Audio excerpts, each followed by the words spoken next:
My daughter's name is Emani Dior. She 4, and her name means beautiful faith in Swahili, She grew up without her father. She endured a custody battle that unfolded in headlines seen around the world. She inherited millions of dollars, yet no amount of money could ever replace what she lost. Now, at 18 years old, Nipsey Hussle's daughter, Emani Asghedom, is finding her own way in Los Angeles. And some are beginning to wonder if she's stepping onto the same path that made her father both a legend and a target.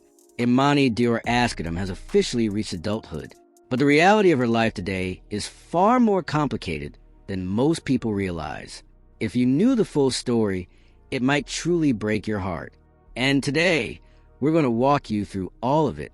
Welcome back. If you've been following this channel, you already know we don't do surface-level coverage. We dig into the real story, the facts, the family dynamics, the culture, and the heartbreak behind the headlines. And today, we're taking a deep dive into one of the most emotional stories in hip-hop right now. This is a full breakdown of Emani Asghedom, Nipsey Hussle's firstborn daughter, who has just stepped into adulthood, carrying a weight most grown men would struggle to bear. She lost her father just 10 years old, became the center of a highly publicized custody battle that stretched on for years, and is now coming of age in one of the most complex neighborhoods in America. Before we dive in, take a second to like this video and subscribe if you're new. Trust me, where this story leads, you'll want to stay with us from the very beginning.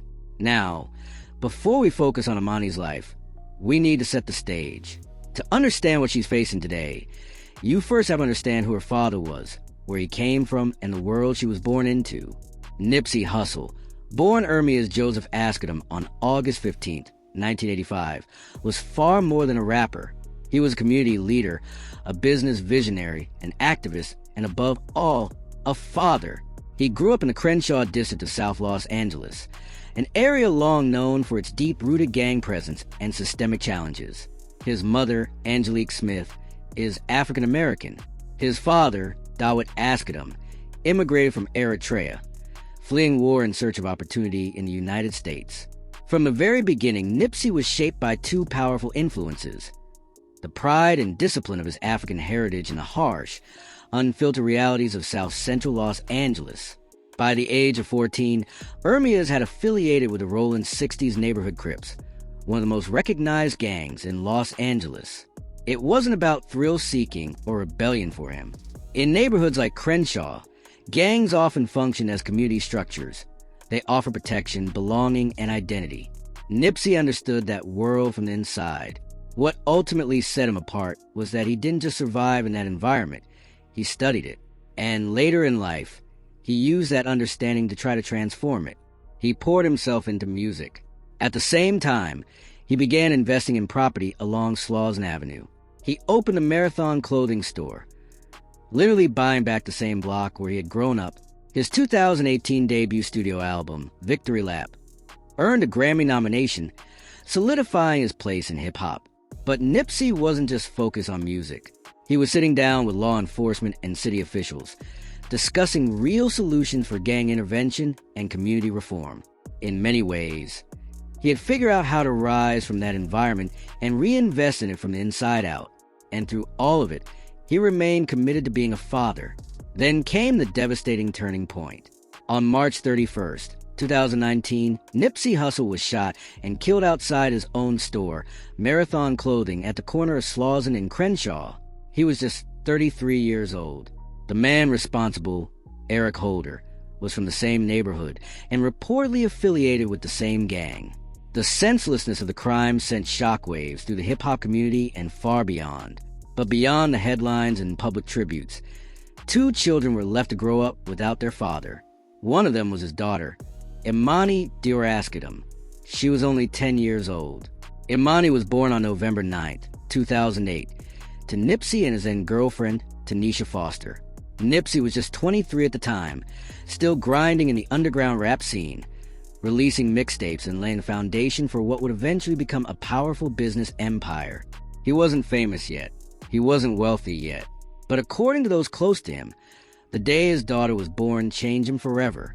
In communities where young parenthood often comes before financial stability, it can go one of two ways. It can hold you back, or it can push you forward.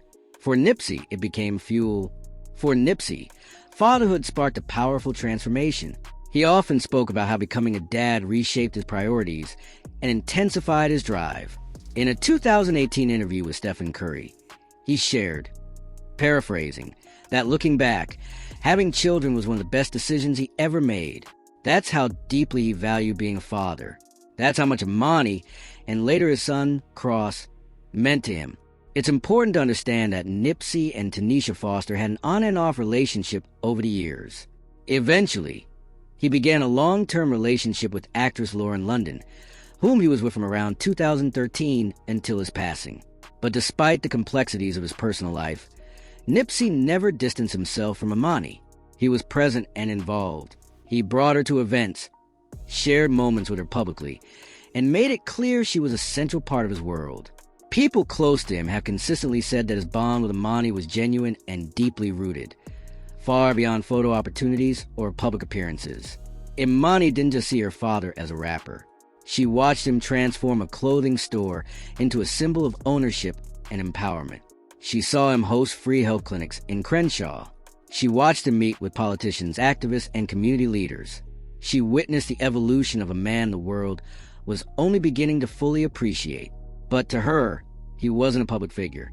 He was simply her dad, a man who showed up, who cared deeply, who had a vision, and who tried every day to bring direction and hope to a neighborhood that often lacked both. Friends and family have shared that Nipsey emphasized integrity, accountability, and leadership when raising Emani. He wanted her to be grounded, strong, and prepared for whatever life might bring. For a young girl growing up in the shadow of Crenshaw's challenges, those lessons were priceless. Emani was growing up in a complicated environment, but her father did everything he could to be her stability, her anchor. And then, without warning, that anchor was gone down on March 31st, 2019. Emani was just 10 years old. She woke up that morning as the daughter of a rising icon. By that afternoon, she was the daughter of a fallen one to take a moment to process that in South Los Angeles, losing a father to street violence isn't just an isolated tragedy. It's part of a painful generational pattern. But Emani's loss unfolded on a global stage. The news spread instantly. Social media was flooded with tributes. Thousands gathered outside Marathon Clothing to honor Nipsey's life. Messages poured in from figures like Jay-Z, LeBron James, Barack Obama, and countless others. The world was mourning her father, but she had to grieve in the middle of that storm. There was no privacy, no quiet space to fall apart. Her heartbreak played out under constant public attention. The grief had an audience, and that audience never truly went away. Just weeks later, in May 2019, a hearing was held in Los Angeles County Superior Court to determine who would become Emani's legal guardian. She was present in the courtroom. Reports at the time described the atmosphere as deeply emotional. When she saw her mother, Tanisha Foster, emotions reportedly overwhelmed the room, and Tanisha broke down in tears. That hearing marked the beginning of one of the most difficult chapters of Emani's young life. Shortly after Nipsey's death, members of his family, including his brother Sam Asghedom, his sister Samantha, and his mother Angelique, moved quickly to seek legal guardianship of Emani. Their stated concern was that her mother, Tanisha Foster, might not be in a position to provide the stability and care Emani needed at that time. Nipsey's family alleged that Tanisha had struggled with substance abuse in the past and had been involved in incidents they believed raised concerns about Emani's well-being. For her part, Tanisha initially agreed to allow the Asghedom family to take guardianship. She acknowledged her financial limitations at the time and said she wanted Emani to maintain the stability, opportunities, and close ties she had with her father's side of the family. She trusted them to act in her daughter's best interest. But according to Tanisha, that trust eventually broke down. In 2022, she filed a petition asking the court to terminate the guardianship. In her filing, she claimed that Nipsey's family had used their financial resources and influence to limit her access to her daughter. She also alleged that promises of financial support and cooperation had not been fulfilled in the way she expected. Tanisha wrote that Emani wanted to live with her and had repeatedly asked when they would finally be reunited full-time. In the court documents, She stated, "There is no longer any need for guardianship. Emani routinely asks me when she and I are going to be able to live together. She longs to be with me as her mother. I am begging the court to terminate the existing guardianship." It was a deeply emotional situation. On one side, a mother is asking the court for the right to raise her own child. On the other, a family determined to protect the daughter of a man they loved and lost. For years, Emani found herself caught in the middle of that conflict.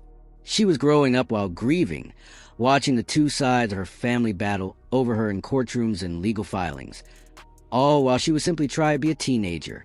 Now here's an important update that many people may have missed. In March 2025, the custody battle finally reached a resolution. According to court documents filed on March 5, 2025, Tanisha Foster was granted joint physical and legal custody of Emani, sharing custody with her uncle, Black Sam Asghedom. Under the agreement, Emani spent approximately 60% of her time with her mother, Tanisha, and the remaining time with her uncle Sam. As part of the new arrangement, Nipsey's mother, Angelique, and sister, Samantha, stepped down from their roles as co-guardians. Sam remains a primary representative on Nipsey's side of the family, while both Tanisha and Sam share equal decision-making authority regarding Emani's upbringing. The agreement also formally recognizes Tanisha's full parental rights, something she had been fighting to have clearly established for years. Additionally, the court order specifies that Emani is to continue participating in all of her academic and extracurricular activities, regardless of which household she is staying in at the time. To understand the significance of this outcome, it's important to consider the broader context. In cases involving high-profile deaths, especially when financial assets and public attention are involved, custody disputes can become prolonged and deeply contentious. The fact that both sides ultimately reached a mutual agreement, rather than leaving the decision entirely in the hands of the judge, speaks volumes. It suggests that, at some point, the focus shifted back to what truly mattered, Emani's well-being. And given that she was nearly 16 years old when the agreement was finalized, it's very likely that her own wishes played a meaningful role in shaping the final decision. But this story goes beyond legal documents and custody arrangements. This is about a young woman who spent most of her teenage years moving between two households, all while carrying the trauma of losing her father. She grew up under constant public attention, rarely afforded the privacy to simply be a normal kid. The custody agreement marked progress. But emotional wounds don't disappear just because paperwork is finalized. There's another piece of this story that many people are curious about. Emani's life doesn't exist in isolation. It's directly connected to how the entire Asghedom family has managed Nipsey's legacy in the years since his passing. Questions about finances, inheritance, and long-term stability all shape the environment she's growing up in. So let's begin with this state. In November 2023, Black Sam Asghedom filed a detailed accounting of Nipsey Hussle's estate. The total valuation came to approximately $11 million. Of that amount, roughly $7 million was held in various bank accounts. The remaining $4 million was tied to business assets, including full ownership of All Money Incorporated, Marathon Studios, the Marathon Touring Company, Marathon Clothing Incorporated, and Nipsey Hussle's complete trademark portfolio. This wasn't just a collection of memorabilia or merchandise. It was a fully operating business empire. The report confirmed that Nipsey's two children, Emani and Cross, are the sole beneficiaries of the estate, each entitled to a 50% share.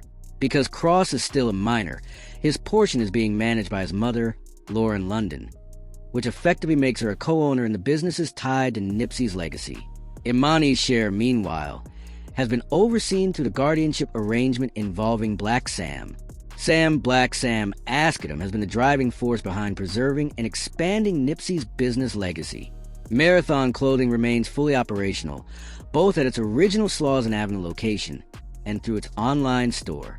He has also confirmed plans for a Marathon Burger restaurant near the original Marathon Clothing site, a fast food concept built on the same block where Nipsey first invested in his community. That kind of growth makes one thing clear. The Asghedom family isn't simply living off legacy revenue. They're continuing to build. On the music side, Black Sam has hinted at the possible release of previously unreleased Nipsey Hussle material in 2025, tracks Nipsey worked on before his passing.